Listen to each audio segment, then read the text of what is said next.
Dear students, அனைவருக்கும் வணக்கம், வந்தனம், நமஸ்காரம். இன்னைக்கு chapter 6 Principles of Ecology, சூழ்நிலையியல் கோட்பாடுகளிலே ecological adaptation, சூழ்நிலையியல் தகவமைப்புகளிலே xerophytes, வறல் நில தாவரங்கள் அல்லது வறண்ட நில தாவரங்களை பற்றி காண இருக்கிறோம். உங்களுக்கே தெரியும் xerophytesனா என்ன அப்படின்னு. The plants which are living in dry or xeric conditions are known as xerophytes. வறண்ட நிலத்திலே அல்லது நீர் மிகவும் குறைவான நிலப்பரப்பிலே வாழக்கூடிய தாவரங்களை நாம் வறண்ட நில தாவரங்கள் என அழைக்கிறோம். The plants live in dry condition or xeric condition சொல்லுவோம். நீர் மிக மிக குறைவாக உள்ள வறண்ட பகுதியிலே வாழக்கூடிய தாவரங்களுக்கு வறல் நில தாவரங்கள் பேர். இந்த வறல் நிலம் இருக்கு பாருங்களே, அதை ரெண்டா பிரிச்சிருக்கோம். That is xeric condition.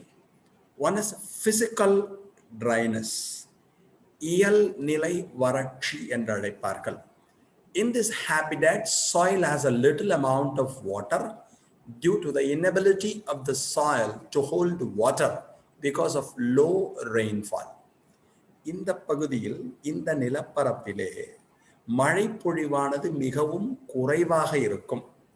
அப்ப மழை பொழிவு ரொம்ப குறைவாக இருக்கிறதுனால நீரினை சேமித்து வைக்கக்கூடிய திறனானது இவருக்கு மிகவும் குறைவாக இருக்கும். அதாவது இந்த ஹேபிடாட்னா வாழிடம் என்று கூறுவோம்.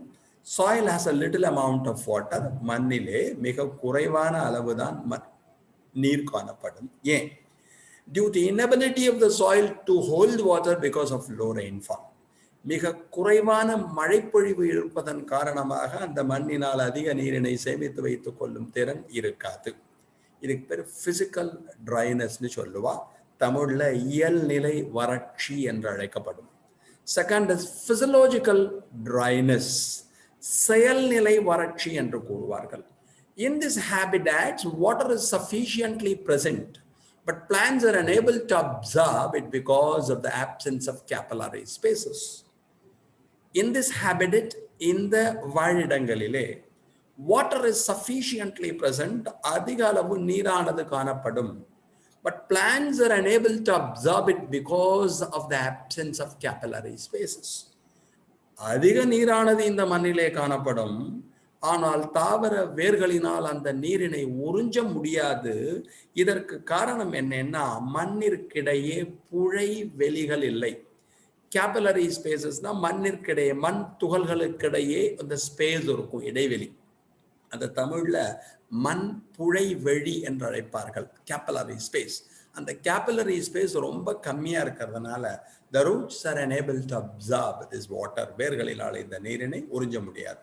தண்ணீர் நிறையா இருக்கும், பட் சாயில் பார்ட்டிகளுக்கு நடுவில் அந்த கேபிலரி ஸ்பேஸ் என்று அழைக்கப்படுகின்ற புழை வெளி இடைவெளி என்பது குறைவாக இருப்பதால் அது யூஸ் இல்லை.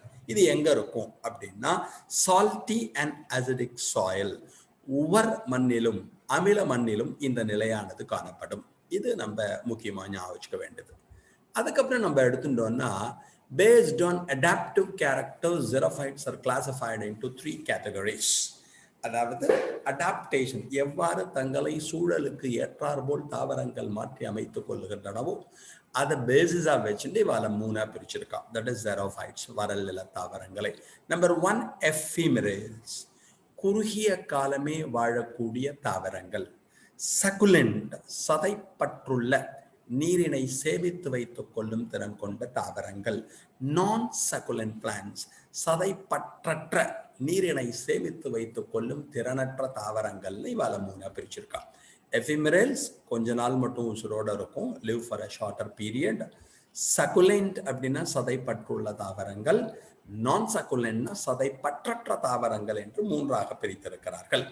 ஃபர்ஸ்ட் எஃபிமெரல்ஸ், குறுகிய காலமே வாழக்கூடிய தாவரங்கள்.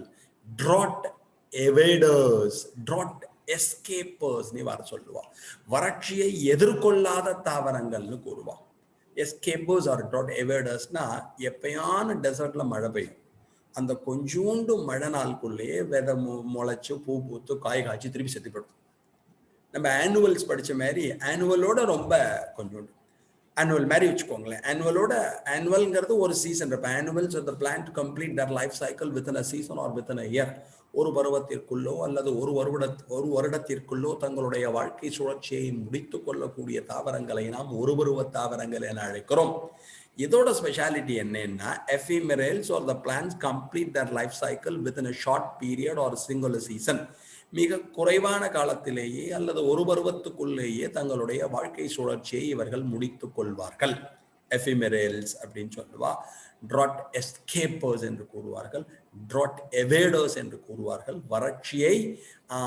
வறட்சியிலிருந்து தப்பிக்கொள்ளும் தாவரங்கள்னு சொல்லலாம். ஆர்ஜிமோன் மெக்சிகானா என்று அழைக்கப்படுகின்ற நாய்க்கடுகு, மொலுகோ, ட்ரிபிலஸ், டெஃப்ரோஷியா இந்த தாவரங்கள் அனைத்தும் இந்த எஃபிமெரல்ல வருவாங்க. குறுகிய காலமே வாழக்கூடிய தாவரங்கள்ங்கிறத ஞாபகம். இப்போ மழை பெய்யறதோ அந்த மழை பெய்யற நாளில் கொஞ்சோண்டு தண்ணியை வச்சுட்டு விதை முளைச்சி செடி பூ பூத்து காய் காய்ச்சி செத்துப்படும்.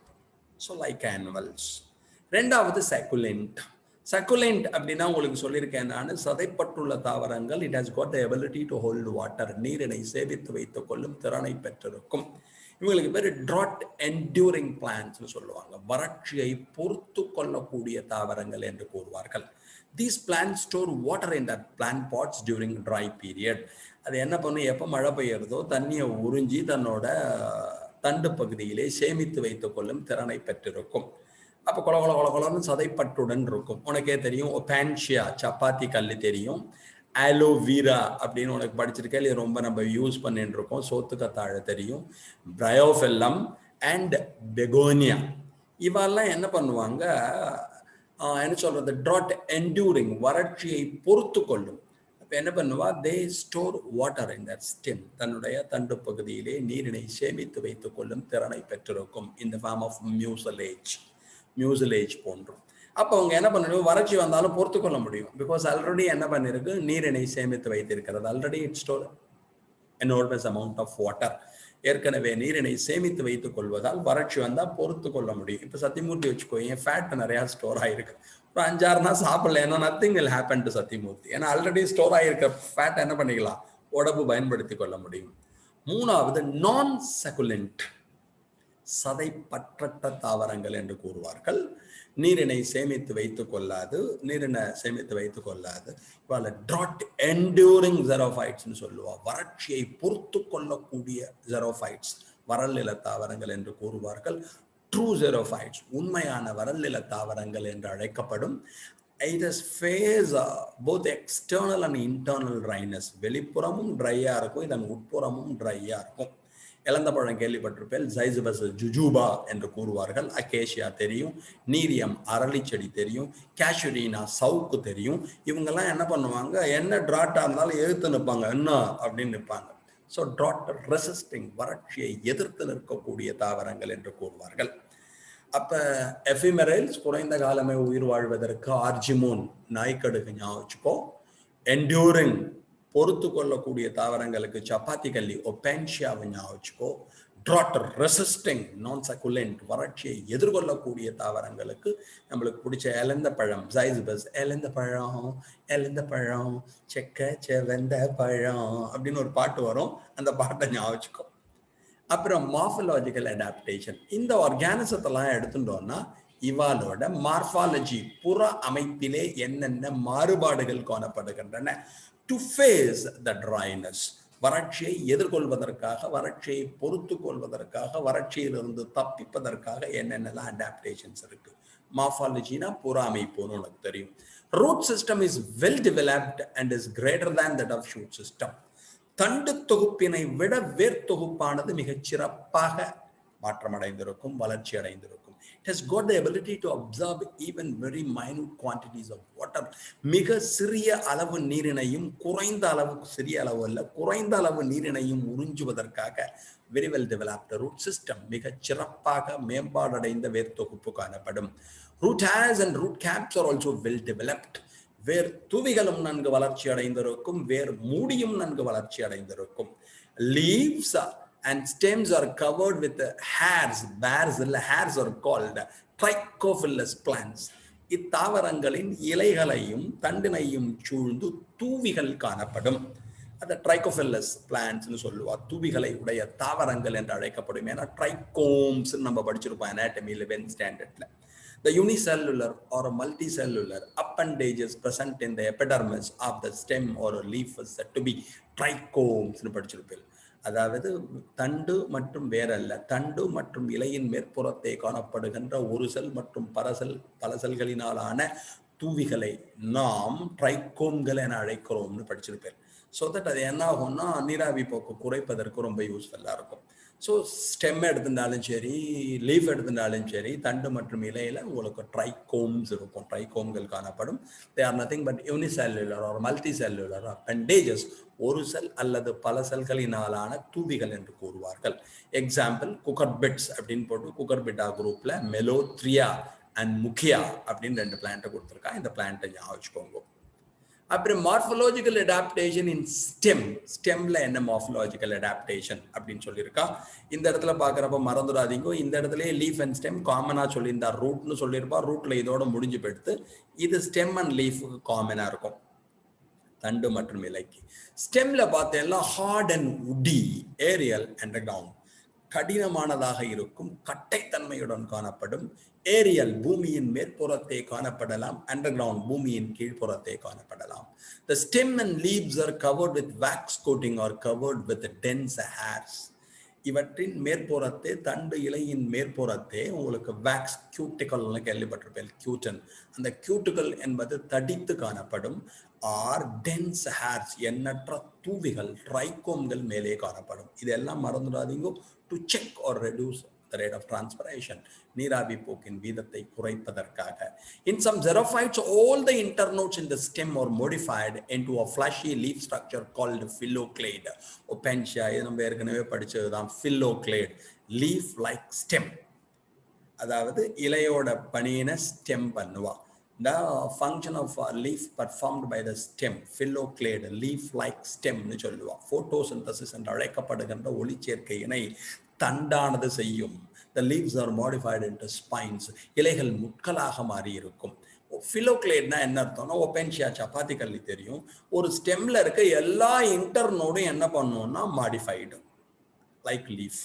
ஒரு தாவரத்திலே காணப்படுகின்ற அனைத்து கருவிடை பகுதிகளும் பச்சை நிறமாக இருந்து இலையினை போன்று ஒளிச்சேர்க்கையினை செய்யும். அதுக்கு phyllocladeன்னு பேர்.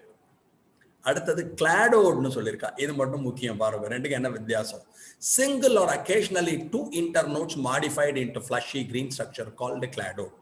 ஒரு செடியில இருக்க ஸ்டெம்ல இருக்க எல்லா இன்டர்னோடும், ஒரு தண்டிலே காணப்படுகின்ற எல்லா கணுவிடை பகுதியும் லீஃப் மாதிரி மாறி இருந்ததுன்னா அதுக்கு phyllocladeன்னு பேர், இலை போன்று மாறி இருந்தால். ஒரு தாவர தண்டில் காணப்படுகின்ற 1 or 2 internodes, ஒரு கணுவிடை பகுதியோ அல்லது 2 கணுவிடை பகுதியோ லீஃப் மாதிரி இருந்து போட்டோசிந்தசிஸ் ஒளிச்சேர்க்கையை பண்ணிதுன்னா அதுக்கு கிளாடோட்னு பேர். அஸ்பராகஸ் படிச்சிருப்பேன், யூஃபோர்பியா ஆன்டிகோரம் உங்களுக்கு தெரியும், யூஃபோர்பியா திருக்கல்லி தெரியும். அப்போ phyllocladeக்கும் கிளாடோடுக்கு என்ன வித்தியாசம்? phylloclade, the entire stem is modified into a leaf-like structure. phyllocladeலே அத்தண்டில் காணப்படுகின்ற அனைத்து கணுவிடை பகுதியும் அல்லது தண்டு முழுவதுமே என்னவா மாறி இருக்கும்? லீஃப் மாறி இருக்கும். பட் கிளாடோட எடுத்துட்டோம்னா 1 or 2 internodes are modified into a leaf-like structure. 1 அல்லது 2 கணுவிடை பகுதிகள் இலையை போன்று மாற்றமடைந்திருக்கும். and it perform photosynthesis, ஒளிச்சேர்க்கையை செய்யும். phyllocladeக்கு ஓபென்ஷியா சப்பாத்தி கல்லி ஞாபகம் வச்சுக்கோ. கிளாடோடுக்கு எக்ஸாம்பிள் அஸ்பராகஸ் ஞாபகம் வச்சுக்கோ. In some plants, the petiole is modified into fleshy leaf-like structure called phyllodes. Acacia melanoxylon, Australian அகேஷியான்னு சொல்லுவா. இந்த தாவரத்திலே ஃபில்லோட் அப்படின்னு ஒரு வார்த்தையை சொல்லியிருப்பா. இதுவும் 11th ஸ்டாண்டர்ட்ல படிச்சது. Modified petiole or the primary rachis perform the function of leaf photosynthesis is said to be phyllodes. இலை காம்பு அல்லது கூட்டிலை காம்பானது இலையினை போல மாற்றமடைந்த ஒளிச்சேர்க்கையினை செய்தது என்றால் அதற்கு ஃபில்லோட் என்று பெயர். அப்ப phyllocladeனா ஸ்டெம் ஒளிச்சேர்க்கையை பண்ணும், தண்டு ஒளிச்சேர்க்கையை பண்ணும். ஃபில்லோட் அப்படின்னா petiole இலை காம்பு அல்லது பிரைமரி ராச்சஸ் கூட்டிலை காம்பு perform the function of photosynthesis or function of leaf. இலையின் பணியாகிய ஒளி சேர்க்கையினை இலை காம்பானது செய்தால் அதற்கு ஃபில்லோடு என்று பெயர். எக்ஸாம்பிள் அகேஷியா மெலனோசைலான் என்று அழைக்கப்படும் ஆஸ்திரேலியன் அகேஷியா. இது நீங்க மார்ஃபாலஜியில தெரிஞ்சுக்கணும். இதுக்கெல்லாம் கொடுத்துருக்கா பாருங்க, ஃபில்லோக்ளேட் அப்படின்னு கொடுத்துருக்கா. இது நான் சக்குலன்ட் கப்பாரிஸ் கொடுத்துருக்கா. கிளாடோடுக்கு எக்ஸாம்பிள் அஸ்பராகஸ் கொடுத்துருக்கா. ஃபில்லோடுக்கு எக்ஸாம்பிள் எங்க பாருங்க, இதுக்கு தான். ஓகேயா, இது நீ உனக்கு தெரிஞ்சதுதான், வேற எதுவும் ஸ்பெஷலா கிடையாது. இது கூட்டிலை காம்பு primary rachis perform the function of leaf photosynthesis பண்றது. ஓகேயா, இதெல்லாம் உனக்கு முன்னாடியே படிச்சது. ஃபில்லோக்ளேட், ஒபான்ஷியா, அதுவே நான் சைக்கோலன்ட்ல கப்பாரிஸ் கொடுத்துருக்கா. கிளாடோட்ல எக்ஸாம்பிள் அஸ்பராகஸ். ஃபில்லோடுக்கு எக்ஸாம்பிள் எடுத்துனோம்னா அகேஷியா மெலனோசைலான். இதெல்லாம் மார்ஃபலாஜிக்கல் அடாப்டேஷன்ல வரும். அடுத்தது morphological adaptation seen in leaves. இலைகளில் காணப்படுகின்ற மாறுபாடுகள். Leaves are generally leathery and shiny to reflect light and heat.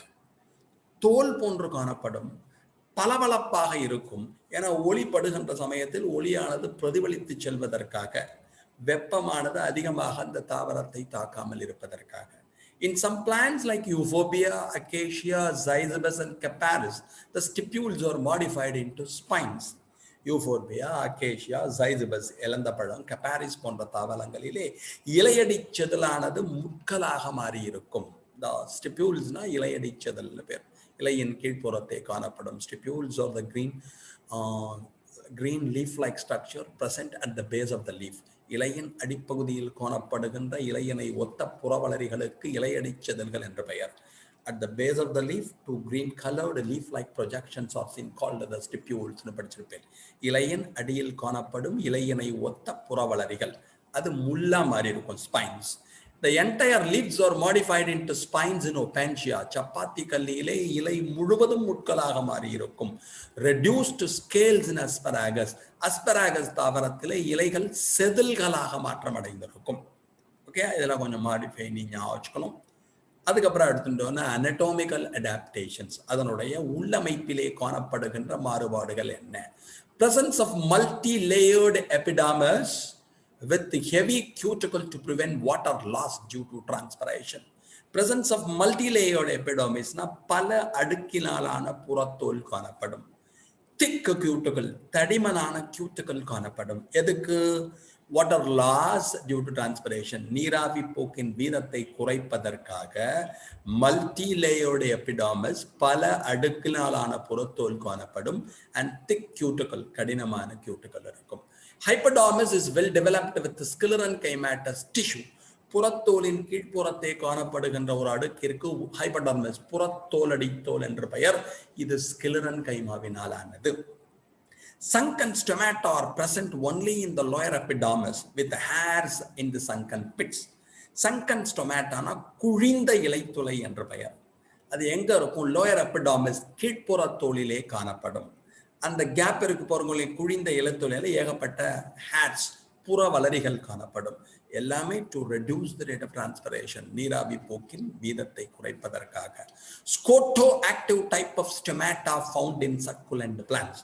சதைப்பட்டுள்ள தாவரங்களிலே ஸ்கோட்டோ ஆக்டிவ் அப்படின்னா இரவு நேரத்தில் இலைத்துளையானது திறக்கும். To reduce the rate of transpiration. Scoto active opening of stomata takes place during night. இலைத்துளையானது திறப்பது இரவு வேளையில் நடைபெறும். Vascular bundles are well developed with several layered bundle sheath. Vascular திசுக்கள் மிகச் சிறப்பாக வளர்ச்சி அடைந்திருக்கும். அந்த வாஸ்குலர் திசுக்களை சூழ்ந்து பல அடுக்கினாலான கற்றை உறை காணப்படும். அந்த வாஸ்குலர் டிஷ்யூவை சுற்றி இருக்கிற பாதுகாப்பு உறைக்கு bundle sheath, கற்றை உறை என்று பெயர். Mesophil is well differentiated into palisade and spongy parenchyma. இலையடை திசுவினை எடுத்துக்கொண்டோம் என்றால் பாலிசேடு, ஸ்பாஞ்சி, பேரன்கைனா என மிகச் சிறப்பாக பிரிந்திருக்கும். In succulent, the stem possesses the water storage region. அதாவது சதைப்பட்டுள்ள தாவரங்களிலே நீரினை சேமித்து வைப்பதற்காக ஒரு சிறப்பு அடுக்கானது காணப்படும். மல்டிலேயர்ட் எபிடர்மிஸ், பல அடுக்கு புறத்தோல். திக் கியூட்டிகல், கடினமான கியூட்டிகல். சங்கன் ஸ்டொமேட்டா, குழிந்த இலைத்துளை. எல்லாம் முக்கியமாக ஸ்கோட்டோ ஆக்டிவ் ஸ்டொமேட்டா இன் சகுலண்ட், சதைப்பட்டுள்ள தாவரங்களிலே இரவில் திறக்கக்கூடிய இலைத்துளையானது காணப்படும். Well developed palisade and spongy mesophil, மேம்பாடடைந்த சிறப்பாக வளர்ச்சி அடைந்த இலையடை திசு palisade spongy parenchyma காணப்படுதல். and succulent with water storing region, நீரினை சேமிப்பதற்காக சில பகுதிகள் சதைப்பட்டுள்ள தாவரங்களில் காணப்படும். இதெல்லாம் anatomical adaptations. இங்க பாருங்க, இருக்கு பாருங்க, thick cuticle, கடினமான cuticle, multi-layered epidermis, பல அடுக்கினாலான புறத்தோல், வெல் டெவலப்டு மீசோஃபில், இலையடை திசுவானது மிகச் சிறப்பாக palisade spongy என்று மாறுபாடு அடைந்திருக்கும். Sangan stomata, குழிந்த இலைத்துளை, Sangan bit with hairs, அந்த குழிந்த இலைத்துளையிலே எண்ணற்ற உரோம வளரிகள் காணப்படும். இங்க ஓடிவாங்க, வாட்டர் ஸ்டோரேஜ் செல், சக்குலண்ட். சக்குலண்ட் இப்பதான் பார்த்தோம். சக்குலண்ட்னா சதைப்பட்டுள்ள தாவரங்களில் அந்த வாட்டரை மியூசிலேஜா ஸ்டோர் பண்ணி வச்சிருக்கோம், அதற்கான அமைப்பு காணப்படுதல். இதெல்லாம் அதில் இருக்கக்கூடிய அடாப்டேஷன்ஸ், மாறுபாடுகள், தகவமைப்புகள் ஞாபகம். அண்ட் ஃபைனலி பிசியலாஜிக்கல் அடாப்டேஷன், செயலியல் தகவமைப்புகள் என்ன காணப்படுகிறது? Designed, most of the physiological processes are designed to reduce transpiration. நீராவி போக்கினை குறைப்பதற்காக அதனுடைய உள்ளமைப்பு செயலியலிலே எண்ணற்ற மாறுபாடுகளை பெற்றிருக்கும். Life cycle is completed within a short period. சில வகை தாவரங்களில், சில வறண்ட நில தாவரங்களிலே வாழ்க்கை சுழற்சியானது மிக குறைந்த காலத்திலேயே முடிவடைந்துவிடும். இது அத்தனையும் to tide over the xeric condition, வறட்சியை பொறுத்து கொள்வதற்காக, வறட்சியிலிருந்து தப்பித்துக் கொள்வதற்காக, வறட்சியிலிருந்து தங்களை பாதுகாத்துக் கொள்வதற்காக இவர்களில் காணப்படும் மாறுபாடுகள், adaptations. Thanks a lot for hearing. Thank you very much. Thank you.